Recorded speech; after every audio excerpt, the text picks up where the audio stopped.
Magluluto na naman tayo ngayong araw. Ang aming menu for today ay ang ginataang munggo with malunggay. Isang patok na ulam sa ating mga anak. Ang ginataang munggo. Pakita ko sa inyo kung paano ko ginataan ang gulay na munggo.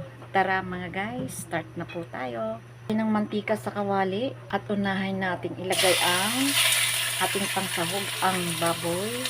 Lumuloy natin para magputok-putok sa mga guys. At palalabasin natin ang kanyang mantika.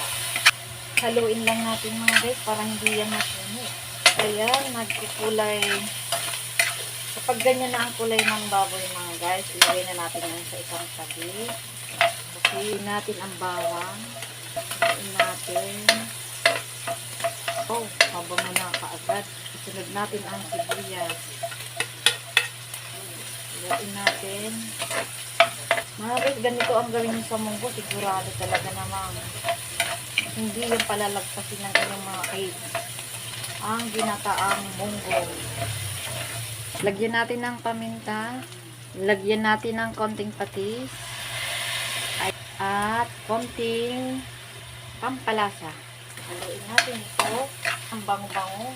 Maalingasan na naman ang kanyang mga aroma. Atin nang ilagay ang aking pinalambot na mga munggo. Ay, ilagay na natin mga guys ang chicharon. Isa sa nagpapalasa ng ating munggo. Ayan, kumulo na mga guys. Saka naman natin ilagay ang ating kakanggata. Ayan. Dagdagan natin ang panimpla. Ilagay na natin mga guys ang malunggay para dagdag sa ating gulay na ginataang munggo. Timplahin na natin mga guys. Lagyan natin ng konting asin.